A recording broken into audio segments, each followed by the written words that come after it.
The port of Hamburg is busier than ever today. Tall ships like the Alexander von Humboldt II sail along smaller vessels. They're here to celebrate the anniversary of the founding of the port more than 8 centuries ago.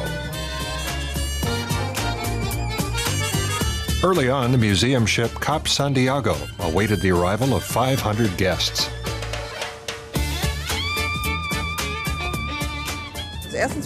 I want to see the ships, but I hope the water stays calm. I don't really have good sea legs. Well, I hope the River Elbe isn't rough. My wife's a little worried.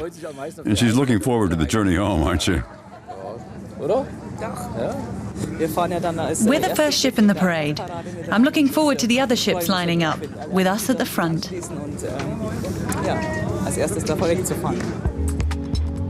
The sail past gets going at 10 a.m. with almost 7,000 tons of steel in motion. However, the Cap Santiago needs help from 2 tugboats to navigate all of its 160-meter-long hull through the port. It's a special day for Markus Droste, his first outing as captain of the historic ship. The passengers are allowed onto the bridge to watch him work. The most exciting thing is the ship, which was built to sail long stretches. Now it's tricky maneuvering it out of the small parking space without hitting anything. That's exciting, and we need guides and tugs, as well as our own engines and steering. It's like a giant toy. The ship travels about 60 kilometers downstream toward the town of Glückstadt.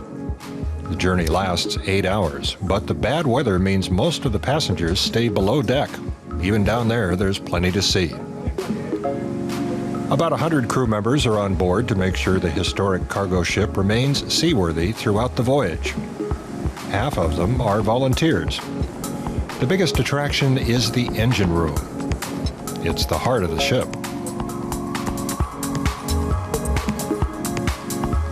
The fuel supply is still managed by hand here. On modern ships, it's regulated by computer.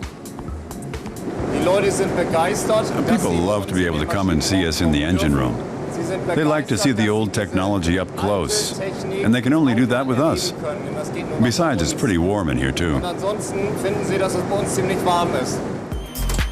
The original radios from 1962 are still here, although they've been replaced by satellite technology. Nevertheless, the old-timers still work. Radio officer Jutta Landwehr tells the passengers how SOS calls were made earlier using Morse code. It's not an easy task. I don't think anyone could save me using that. I'd have sent a text message from my phone instead. I didn't get it. It's difficult. Learning takes patience and talent, and being a little bit musical helps. The Cap Santiago gives its passengers a glimpse into a bygone age. The library and bar were built back in the 1960s.